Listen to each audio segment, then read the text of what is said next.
आपण पाहत आहात सत्यदर्शन न्यूज। केंद्रीय राज्यमंत्री रामदास आठवले यांच्या गाडीला अपघात। रिपब्लिकन पार्टी ऑफ इंडियाचे राष्ट्रीय अध्यक्ष आणि केंद्रीय सामाजिक न्याय राज्यमंत्री रामदास आठवले यांच्या ताफ्याला पुण्यात अपघात झाल्याचं समोर आलं आहे। मंगळवारी संध्याकाळी हा अपघात झाला। किवळे फाटा हायवेवर रस्त्याच्या मध्ये तवेरा गाडी उभी होती। आठवलेच्या गाडीच्या चालकाला सुरुवातीला ते लक्षात आले नाही, पण ही गोष्ट लक्षात येताच चालकाने गाडी थांबवण्याचा प्रयत्न केला। त्यामुळे आठवले यांच्या गाडी मागे असणारी पोलीस गाडी त्यांच्या गाडीला धडकली।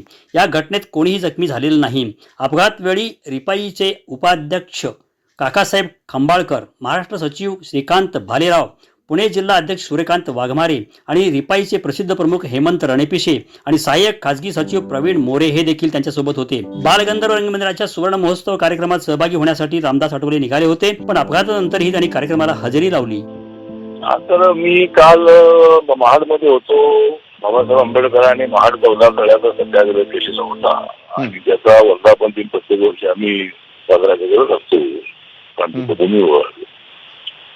त्या ठिकाणी रात्री 9 वाजेपर्यंत मी त्या ठिकाणी होतो आणि त्यानंतर महाबळेश्वरला आमच्या कार्यकर्त्यांची बैठक होती। त्यासाठी रात्री महाबळेश्वरला मुक्काम होता। त्यानंतर मी वाईमध्ये आलो आणि वाईमधून मी मुंबईकडे निघालो। तर इथे 6:15 वाजता मग खंडाळा बोगदा आहे। त्या खंडाळा बोगद्यामध्ये एका गाडीला काय टायर ब्लॉक झालं होतं आणि ते पंक्चर काढत होते।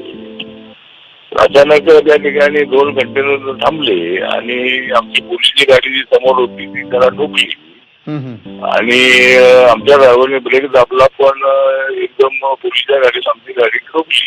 त्यामुळे पुढचं इंजिन आमचं एकदम खराब झालेलं आहे।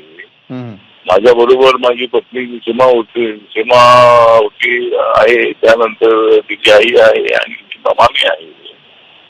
आम्ही मुंबईकडे निघालो होतो। त्याचा काय आम्हाला कोणाला काय लागलेलं नाही आहे। आम्ही एकदम सुखरूप आहोत, पण गाडी मात्र काय खराब झालेली आहे।